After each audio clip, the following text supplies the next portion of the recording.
Welcome to the Flowered Path. In the second part of the show tonight, I will be talking about the life of Saint Lydwine. She was born in Schiedam, Netherlands in 1380. Saint Lydwine was a mystic who, due to a progressive illness, which onset after an ice skating fall, lived most of her life in bed. First, I would like to thank new Flowered Path patron Dave Woj. Thank you so much, Dave. And also Patrick Bonk for his donation. Thank you very much. Patrons and donations help me continue to make the Flowered Path and bring you more content. All patrons get the regular episodes of the Flowered Path ad-free, often before they drop on the regular podcast feed. Rose and Orchid tier patrons also get shoutouts on the show. Orchid tier patrons get monthly merch mailings as well. To check out all of the patron options and benefits, and to help me to continue to make the Flowered Path, go to patreon.com/thefloweredpath. You can also find a PayPal link. If you want to make a one-time donation, just click the support button at thefloweredpath.com and look for the PayPal button that says donate. And now, a little bit of news.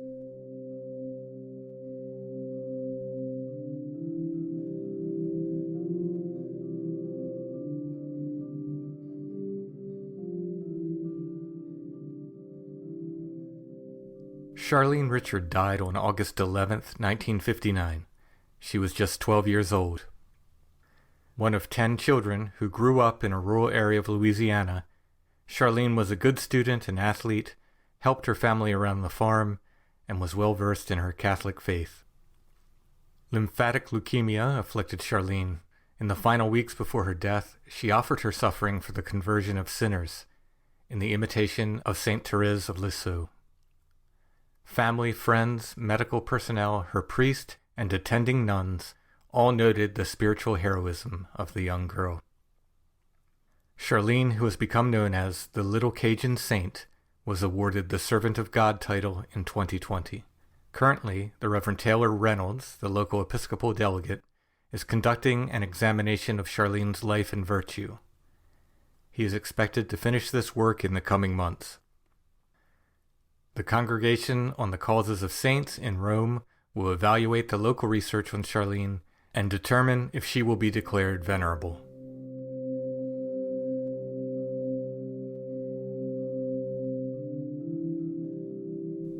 Now I'm going to present a reading from Brother Richard about St. Francis and the Wolf of Gubbio.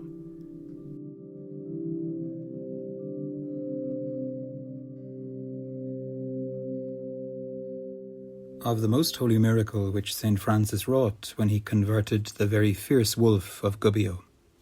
During the time that St. Francis dwelt in the city of Gubbio, there appeared in the territory of Gubbio a very great wolf, terrible and fierce, the which not only devoured animals but also men and women, so that all the citizens stood in great fear, because ofttimes he came nigh unto the city, and all men went armed when they went forth from the city as if they were going to battle.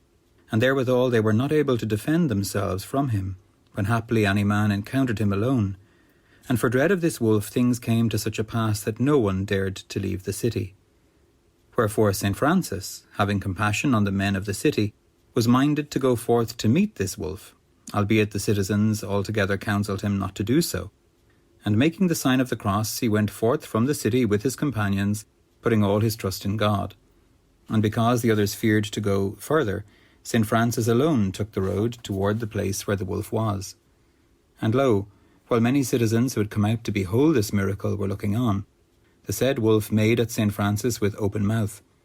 Whereupon St. Francis advanced towards him, and making over him the sign of the most holy cross, called him unto him, and spake to him after this manner, Come hither, brother wolf.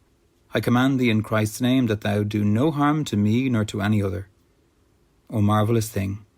Scarcely had St. Francis made the sign of the cross than the terrible wolf instantly closed his mouth and stayed his running, and in obedience to that command came gentle as a lamb and laid himself down at the feet of St. Francis. Then St. Francis spake unto him thus, Brother Wolf, thou dost much damage in these parts, and thou hast committed great crimes, destroying and slaying the creatures of God without his permission. And not only hast thou slain and devoured beasts, but thou hast also had the hardihood to slay people made in the image of God. for the which cause thou dost merit the gallows as a thief and most iniquitous murderer, and all here cry out against thee and complain, and all this city is thine enemy. But I desire, brother Wolf, to make peace between thee and them, and to the end that thou mayest no more offend them, and that they may forgive thee all thy past offences, and neither men nor dogs may pursue thee any more.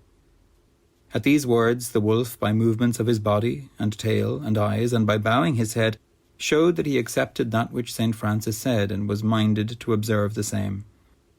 Thereupon St. Francis spake unto him again, saying, Brother Wolf, inasmuch as it seemeth good unto thee to make and keep this peace, I promise thee that, so long as thou shalt live, I will cause thy food to be given thee continually by the men of this city, so that thou shalt no more suffer hunger.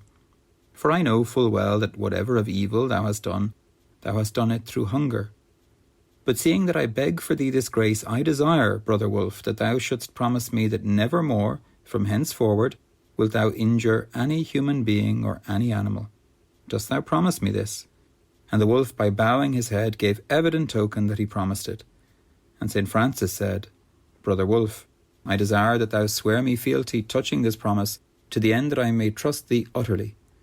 Then St. Francis held forth his hand to receive his fealty, and the wolf lifted up his right forefoot and put it with friendly confidence in the hand of St. Francis, giving thereby such token of fealty as he was able. Thereupon St. Francis said, Brother Wolf, I command thee in the name of Jesus Christ to come now with me, nothing doubting, and let us go and establish this peace in the name of God. And the wolf went with him obediently, like a gentle lamb, wherefore the citizens, beholding the same, marvelled greatly. And anon the fame thereof was noised abroad through all the city, and all the people, men and women, great and small, young and old, thronged to the piazza to see the wolf with St. Francis. And when all the folk were gathered together, St. Francis rose up to preach unto them, saying, among other things, how by reason of sin God permits such pestilences, and far more perilous is the fire of hell, the which must forever torment the damned, than is the fury of a mere wolf, which can only kill the body. How much then are the jaws of hell to be feared, when the jaws of a little beast can hold so great a multitude in fear?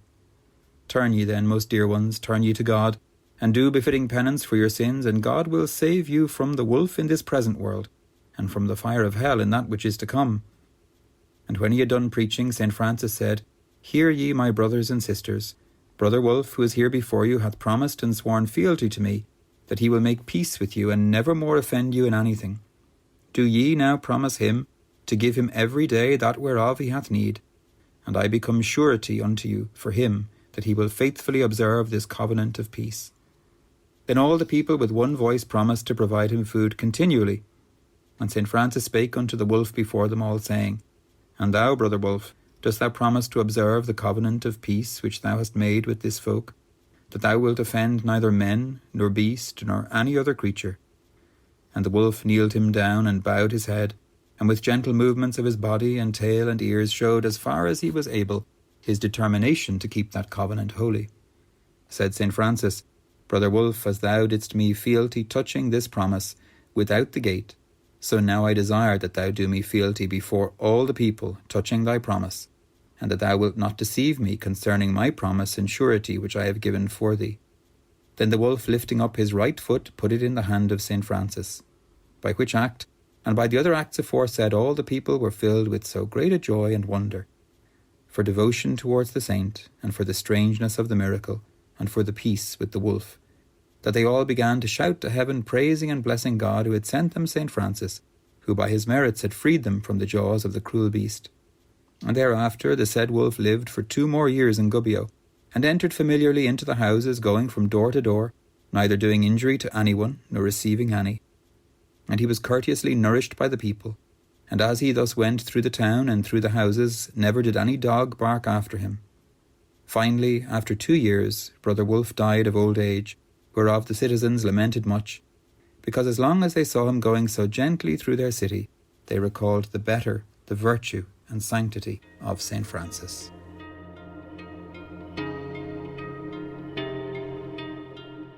Brother Richard's book, Still Points, is available as a hardcover, as an ebook, or as an audiobook wherever you get your books.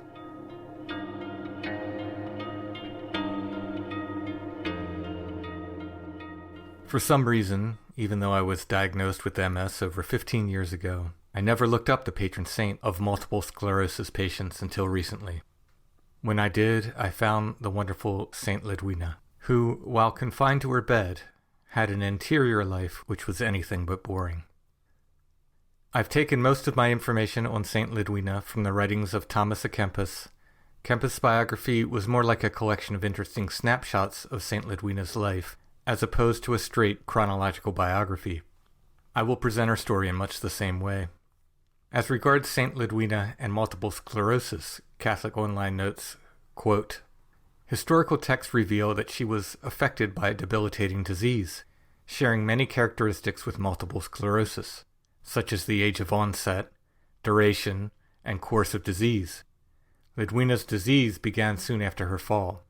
From that time onward, she developed walking difficulties, headaches, and violent pains in her teeth.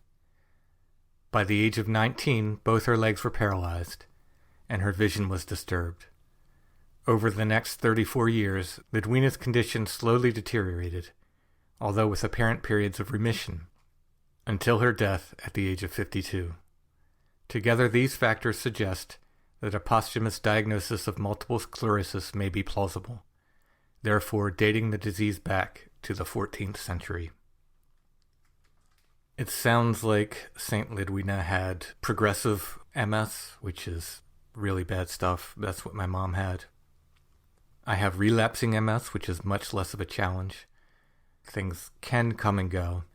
When it said it affected her vision, that makes sense. The way I got diagnosed with MS, I went blind in my left eye temporarily. I got a good portion of that vision back, probably 90% or more.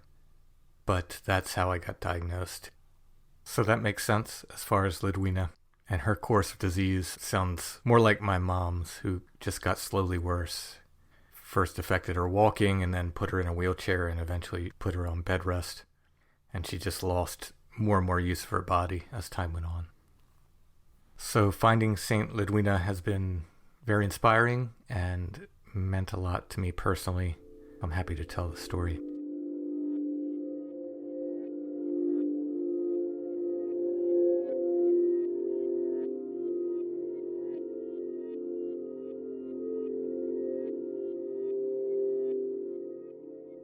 Lydwine was born on Palm Sunday, March 18, 1380.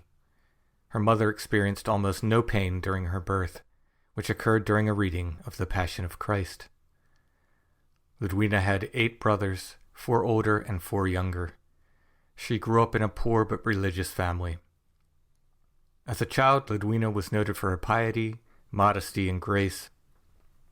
Her father received several offers of marriage on her behalf, but Lydwine declared that it was her intention to remain a virgin always. At the age of 7 or 8, Lydwine started a devotion to an image of the Virgin Mary in the town church. This wooden statue was carved by a local artist. It was so light that one man could easily carry it. When attempting to load the statue aboard a boat in order to take it to Antwerp, where he could sell the statue at a higher price, the artist found that the image took on a supernatural weight. 20 men together could not budge the boat in which the carving sat. All those present decided that the statue should stay in Schiedam, where it was installed in a place of honor at the church.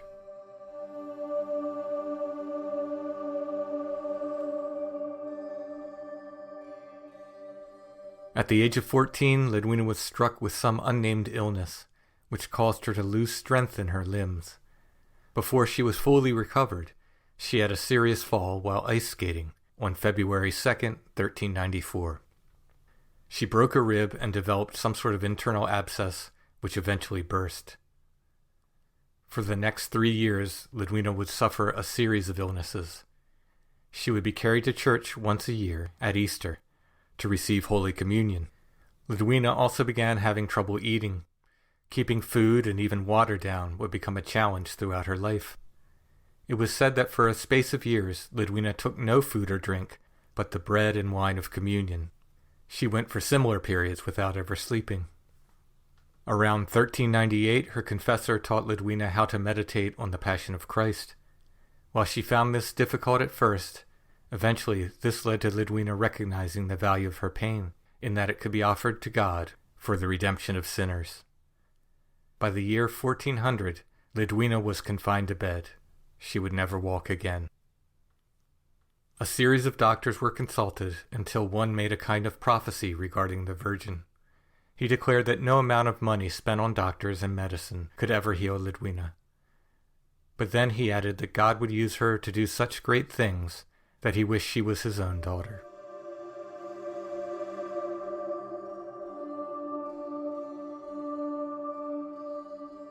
Shortly after this, two men of Schiedam began a serious quarrel in the streets. One drew a sword and chased the other, who, in fear, ran into Lydwina's parents' house, hiding in Lydwina's own room.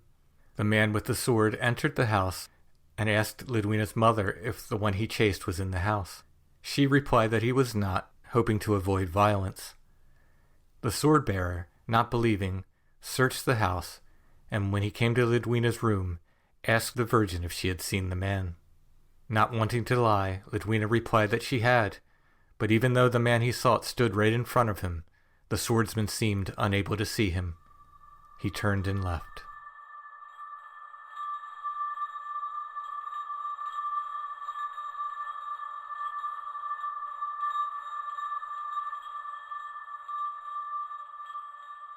In 1402, Lydwina's mother died. After this, Lydwina adorned herself with a girdle of hair, adding more pain to her existing afflictions. Lydwina would wear this girdle until it rotted from her body, after which she replaced it with another, and another, until her demise. Lydwina sold all of the silver utensils and a few other silver ornaments which her mother had left her, and had all of the money distributed to the poor. About 1405, Lydwina began to have a series of ecstasies and visions, which would continue until her death. Her illness, however, began to progress. Her open wounds never healed and began to putrefy. Worms ate at burst abscesses in her abdomen. They were described as gray in color, full of gray water, having black heads as large as the thickness of the end of a spindle, long as the measure of a small joint of a man's finger. Despite these disturbing scenes, the wounds did not produce an offensive stench. Those in Lydwina's presence reported either no smell at all, or even a pleasant odor, manifesting from the wounds. Lydwina developed other wounds. A permanent hole afflicted her lower body. It was so large that, without being bandaged, they feared her bowels might fall out. Lydwina's body seemed so fragile that she was almost never moved. It was feared that she would literally fall apart if they did not bind her arms and shoulders together with bandages. She was almost entirely paralyzed. She could only move her head and her left arm. Lydwina vomited pieces of her lungs, liver, and intestines, again without any stench, and those that touched the pieces of organs felt, quote, a sweetness cling to their hands for nearly a day. The Virgin suffered headaches and toothaches her entire life, various fevers, swelling, and more. In all of her sickness, she was comforted by an angel, who she saw often. Once, upon vomiting a quantity of what her biographers called red water, Lydwina was questioned where the fluid could have possibly come from, as she hadn't taken food or drink in a long time. She answered, "Tell me whence so much sap comes in the vine, which during winter seems withered and almost dead." Through her infirmity, Lydwina retained her senses, intelligence, and memory. Her reputation as a holy virgin began to spread, and she was visited by many asking advice in spiritual matters, or for prayers of healing. After a time, the feathers in her bed became hardened by the fluids which her wounds produced, and she lay first on a bed of straw, and then for a time on a hard plank. The winter of 1408 was so hard and cold that Lydwina's limbs turned black, presumably from frostbite, and her eyes froze shut from her tears, so that they could only be opened with the application of heat.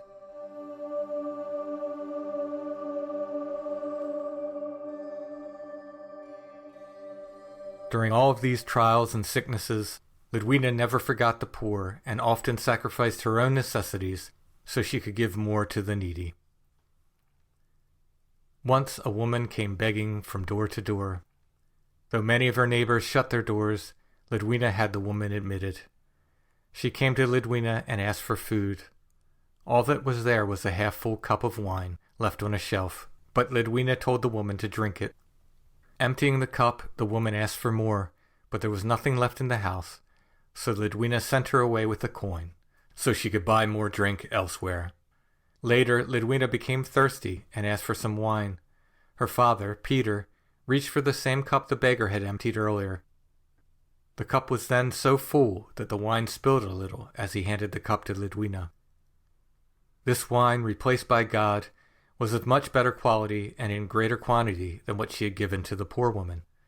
It also lasted from the feast of Saint Remigius, October 1st, through the feast of the Immaculate Conception, December 8th.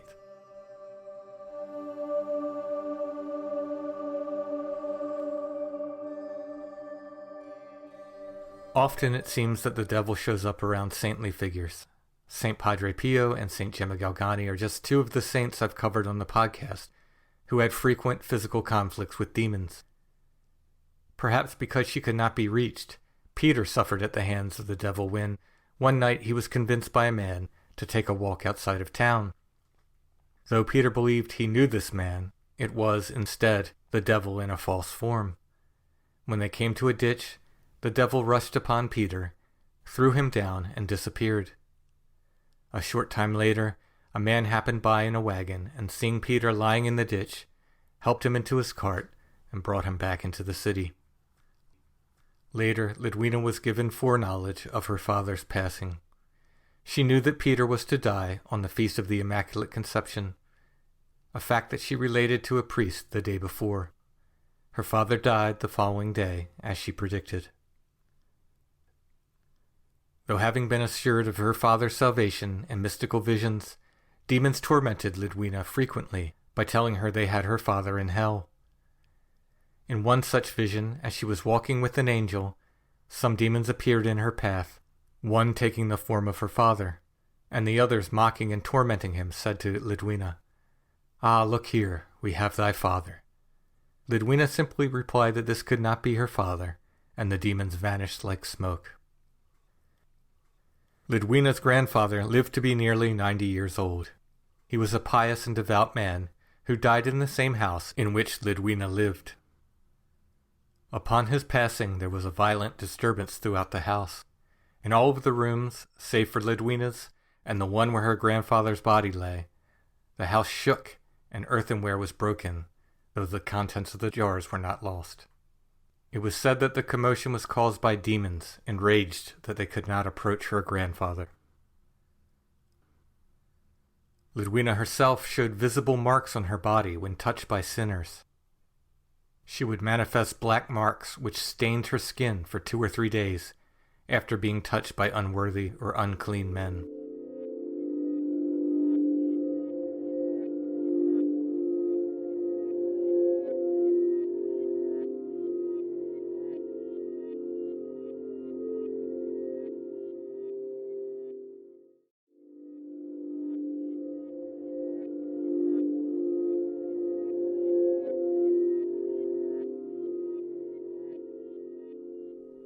On one occasion, a candle left beside her fell, igniting her bed. Lydwina, in ecstatic trance, did not notice the fire for some time. When she came to, her bed was engulfed in flame. Somehow, with only her left hand, she was able to extinguish the blaze. In the morning it was a great wonder that, though the bed was burned all around her, Lydwina showed no burns on her body, not even on the hand which she used to beat out the fire. One Ash Wednesday, Lydwina's confessor came, asking if she would like him to bring ashes from the church.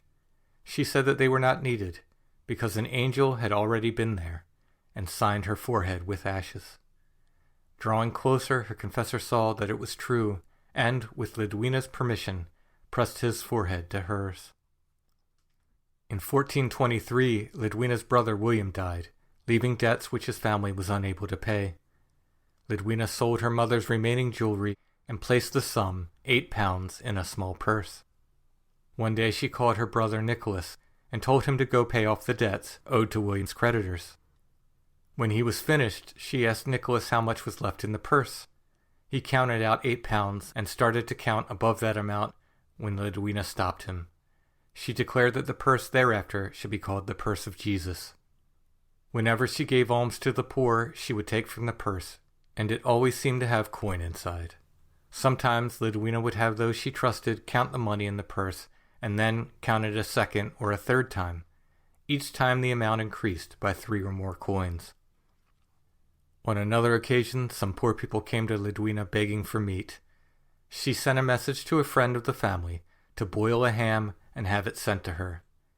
He did this, and Lydwina had the ham divided and given to the poor. Later, when the man who provided the meat returned home, he found a bigger, better ham hanging in place of the one he had given to Lydwina. One autumn, Lydwina had a quarter of a heifer prepared and salted along with peas to distribute to the poor. She asked a messenger to distribute the food amongst 36 poor families.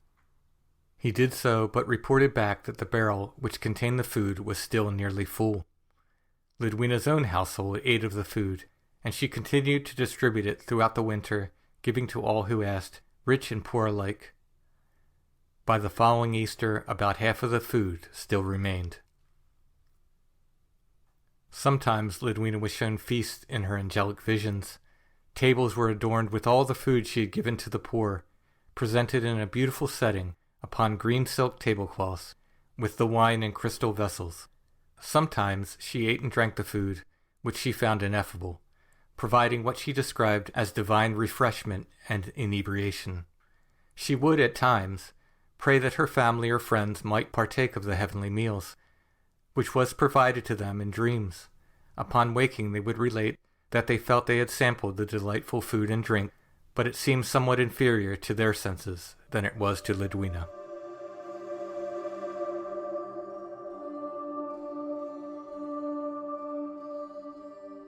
In some of her ecstasies, Lydwina traveled through time and space to the Holy Land. She was witness to the crucifixion and embraced the suffering Savior on the cross. Sometimes she kissed the wounds on his feet, manifesting thereafter ulcers on her lips. An angel spoke to Lydwina, saying, "These ulcers that thou hast therefore received in thy body, that thou may know that thou art wrapped also in the body." In another vision she fell, and thereafter manifested a blackened bruise and swelling in that same ankle. Yet another time she was taken to Rome in rapture, and outstretching her hand, thrust her finger into a thorn bush. A thorn went into her finger, which she brought with her when she awoke. The wound from this thorn gave her great pain for 2 days after. At times, returning from her ecstasies, Lydwina was surrounded by a bright light, which caused great fear to others in her household. Lydwina was sensitive to light, and often kept her room very dark, but when she was surrounded by this supernatural light, her room was so bright that it appeared to be full of lamps and open fires. This light never bothered the Virgin's eyes. An odor of sanctity also manifested in Lydwina's room that was so strong and pleasant, people who entered not only smelled it, but tasted it, describing it as something like cinnamon.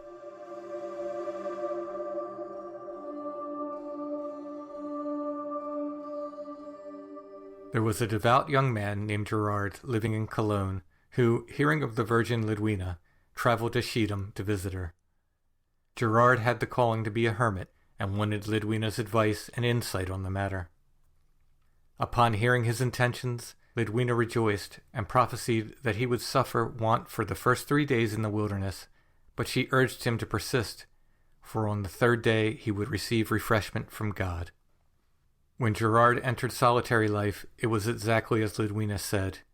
He remained steadfast, and on the 3rd day received heavenly manna. Gerard wandered through Europe and eventually came to the desert of Egypt, where he made a cell inside of a tree. He passed 17 years in solitude and prayer before he was found by a bishop from England who had come to the desert seeking the relics of St. Catherine. Knocking on the hermit's door, they were greeted by a man who looked stout, healthy, and well-fed. Asked how he was able to live in the desert, Gerard replied that his only nourishment was the manna which God provided. When asked if there were others who lived on so little food, Gerard told the bishop about Lydwina. Lydwina and Gerard would often see each other when each was in rapture. He died on October 12, 1426, which was revealed to Lydwina in a vision.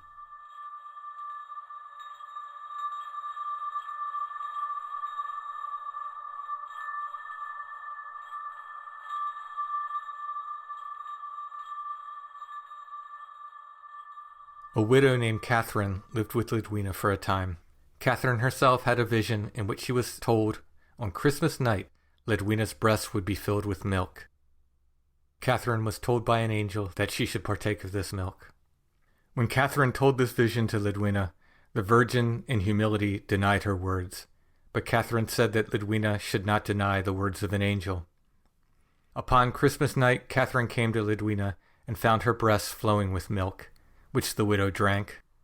For 3 days after, the widow took no other food and would have continued without eating had Lydwina not insisted she take other nourishment. Lydwina was given knowledge of an impending fire that would affect a great part of the city. She asked that a store of planks be placed against the walls of her house, that she might be carried out more easily if the fire spread to her home. In 1428, the fire spread and engulfed a great part of Schiedam, causing many to evacuate and leave the bedridden Virgin alone. Lydwina used a stick as a tool to open and close the curtain around her bed, and to knock in case she needed to call someone in the house to help her. This stick was lost when, during the Great Fire, almost all of the house furnishings, including her stick, were taken away for fear they would act as kindling. The fire drew close about the house, and Lydwina, confined to bed, was unable to open the curtain to release the heat which built up around her. She was greatly distressed that she could not help herself, when an angel appeared to her and promised to give the Virgin a better rod. Shortly thereafter, Lydwina felt a twisted branch, about 4 feet long, on her chest. It was thicker and heavier than the stick it replaced. After the fire had passed, Lydwina asked her confessor to have the branch taken to a woodworker, so that it could be shaved down and shortened to about 1 yard in length. When the man began to work the wood, he noticed it gave off a sweet scent, and the bright wood beneath the bark was certainly cypress. Wondering at this strange wood, the carpenter asked the priest, who took it back to Lydwina and asked her where she had obtained the branch. Lydwina then told of how she received the wood. When the news of this branch spread, many came to visit and see the heavenly rod, which continued to give off the pleasant scent until it was handled by a particularly sinful man, after which it no longer had a scent. Lydwina, however, often said that the devil would be chastised by this rod, and it was, afterwards, found to be a very effective tool in exorcisms.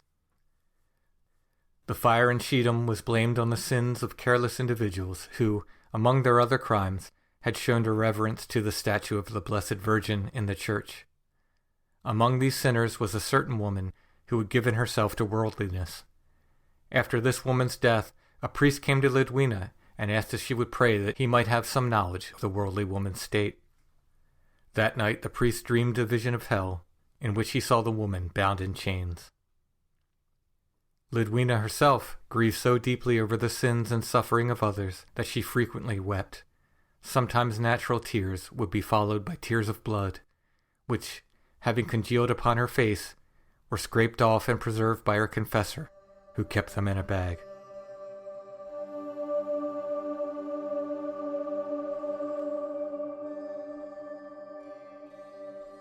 Once, as Lydwina was preparing for one of her visits from the angels, her confessor entered her room without her knowledge.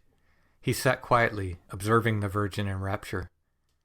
The angel arrived at the usual time, but flew around the room, not coming close to Lydwina. She asked if she had made some offense to the Lord, which kept the angel away. But the angel replied that it was due to the presence of her confessor, for the grace of the angel's visit was meant for Lydwina alone. Another time, Lydwina was transported to the regions of purgatory in her ecstatic state, where she saw many souls tormented, including some of her departed friends, for whose sake she performed heroic mortifications. After this she was shown a vision of heaven, where she saw many holy martyrs, prophets, and virgins, and spoke with many saints. The Virgin Mary herself addressed Lydwina in this vision, saying, "Most dear daughter, let thy heart be strengthened in the bearing of sorrows. Because for these things which thou sufferest now, thou shalt gain a wondrous and great glory."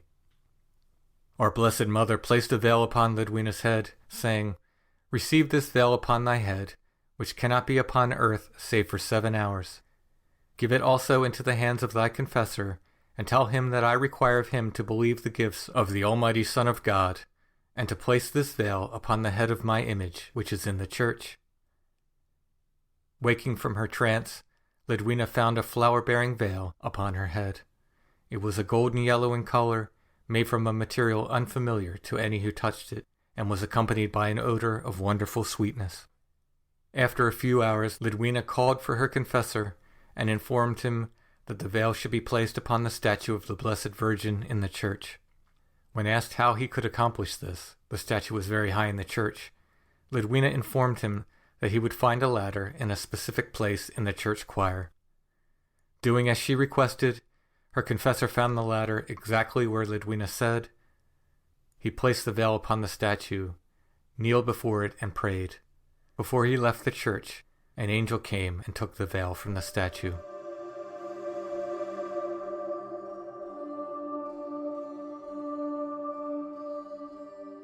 Before her raptures and ecstatic trances, Lydwina felt pain in her heart so intense that she had difficulty breathing. When she was in these states, her body was lifeless upon the bed. If she was touched at these times, she felt nothing. Many things were revealed to Lydwina in her raptures. She was taken into ecstatic trances almost nightly to behold visions of heaven, tortures of hell, and the punishments of purgatory. She was shown the fate of many religious people who, having never met them, she could give details of their lives and of churches and monasteries she had never visited. When she was visited by a certain prior, Lydwina was able to describe to him his monastery and informed him that, transported by vision to their dormitory, she saw angels standing by the beds of the brothers as they slept. Another time, Lydwina was visited by a stranger whose son had gone missing. Lydwina addressed the man by his first and last name and congratulated him on his son. Asked why she would speak this way, Lydwina informed the man that his son was doing quite well and had taken the religious habit at a certain monastery. Another monk once visited Lydwina. When he entered her room, she addressed him by name. Surprised, the monk asked how she knew him. Lydwina replied, "The Lord hath granted." She was shown in her visions a certain rose tree, covered with buds, and told that when all of the roses were in full bloom, her days of suffering would soon be over. Often her friends would ask her the state of the rose tree. Lydwina was visited so often by a particular angel that she considered him her friend. He appeared to her in diverse forms, sometimes as a beautiful man, and sometimes shrouded in brilliant light, described as brighter than 1,000 suns. When the angel appeared, he always bore an image of the Lord's cross on his forehead, so Lydwina would know the angel came from heaven. For sometimes Satan appeared to the Holy Virgin as well, taking the form of an angel of light in an attempt to deceive her. Lydwina was likewise familiar with the guardian angel of her confessor, and those of many of her friends, family, acquaintances, and sometimes even strangers. One vision found Lydwina at the foot of a mountain where she encountered a man who wished to ascend, but was not able due to weakness. Lydwina placed the man upon her shoulders and carried him up the mountain. As she walked, she asked the man his name. "Baldwin de Velde," he replied. On the next morning, Lydwina's confessor found her breathing heavy and suffering from great fatigue. When asked the cause of her distress, she related her vision from the previous night. When she mentioned the name of the man she carried up the mountain, her confessor replied that there was a certain sacristan in a nearby town with the name of Baldwin, but whose surname he did not know. 2 days later, the priest came to that town to celebrate Mass and inquired about the sacristan. He was told that he had died the same night Lydwina had carried him up the mountain in her vision, and that his full name was, indeed, Baldwin de Velde.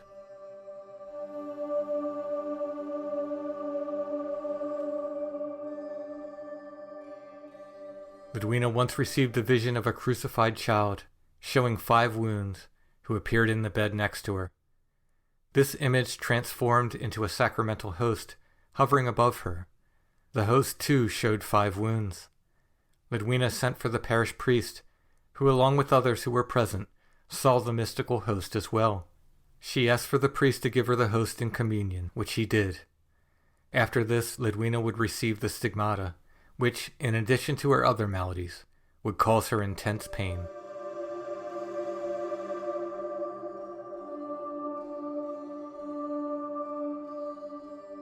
At the beginning of 1433, Lydwina informed her friends that the rose tree in her visions was now in full bloom, signifying her death was near.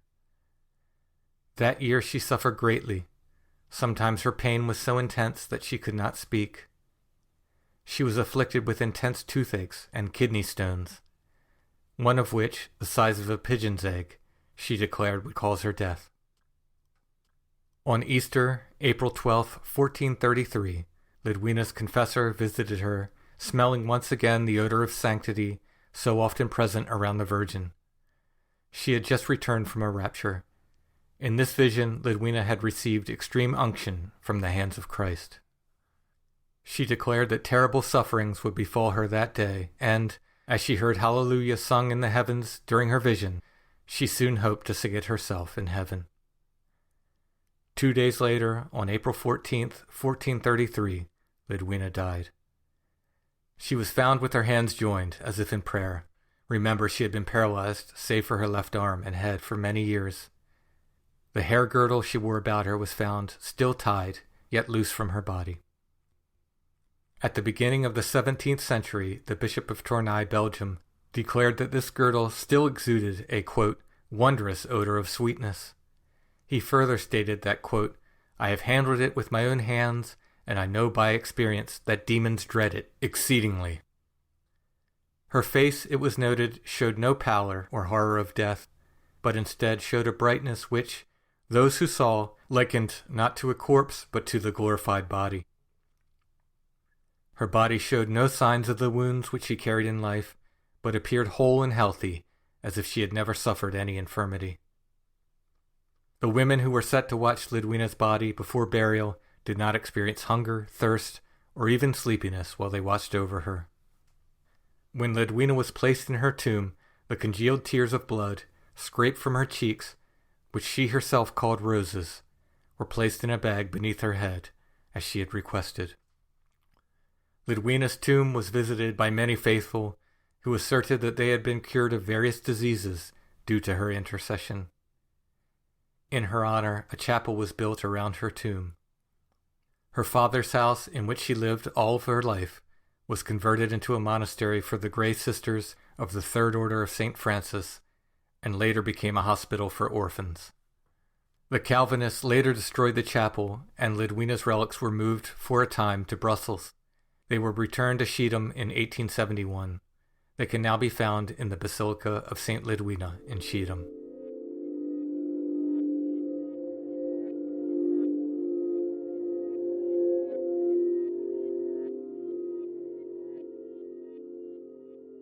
Thomas à Kempis notes 3 miracles attributed to the intercession of Saint Lydwine. In the city of Delft, there was a young maiden who was afflicted by an unknown disease. She was confined to her bed for 8 years before a doctor mentioned to her in passing that she had not suffered so long as the blessed Lydwine had. Hearing this, the young woman started a devotion in honor of Lydwine, reciting the Lord's Prayer once for each member of the body. She was thereafter visited by Lydwine in a vision. The saint administered a medicine to the young woman, who afterward was fully healed.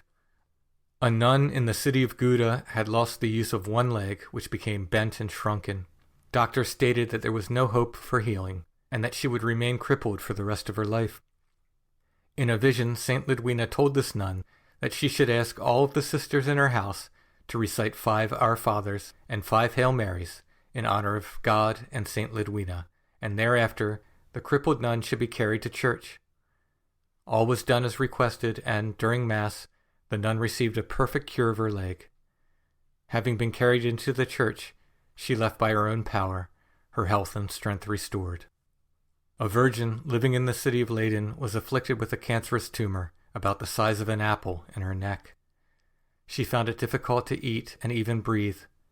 She came to Lydwina's grave to implore her aid, but not receiving any healing, she left in sadness. The following night, however, she woke to find the tumor completely gone.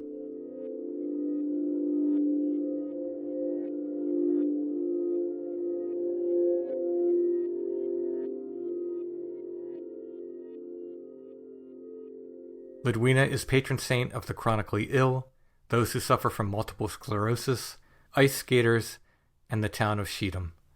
Saint Lydwine was officially canonized by Pope Leo XIII in March of 1890, though she was already commonly called a saint before this time. Saint Lydwine's feast day is April 14th. Saint Lydwine, pray for us.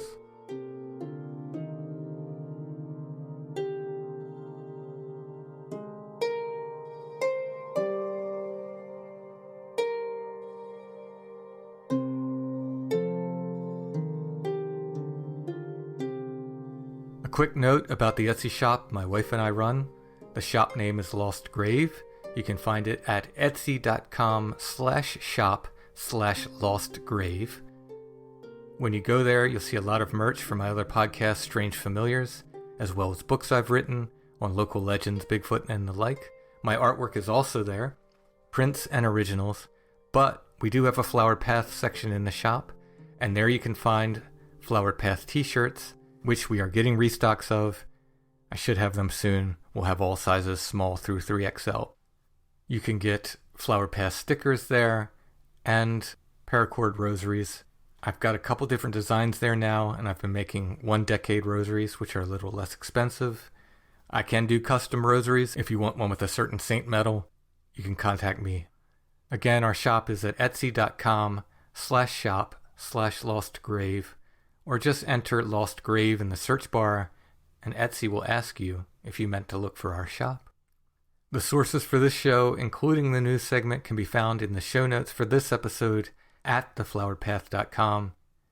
News writers for The Flowered Path are patrons and friends of the show, Sarah and Kevin. Please like and subscribe to The Flowered Path wherever you are listening. If you are inclined to leave a nice review, that will help us as well. The Flowered Path is on YouTube, so please subscribe to our channel there. You can find it by going to youtube.com/@thefloweredpath6395. Although I think if you just search for The Flowered Path on YouTube, you can find it easily. And no matter where you listen, if you like what you hear, please share the episodes with your friends and share them on social media. You can find The Flowered Path on Facebook, facebook.com/thefloweredpath, on Instagram @thefloweredpath, and on the web at thefloweredpath.com.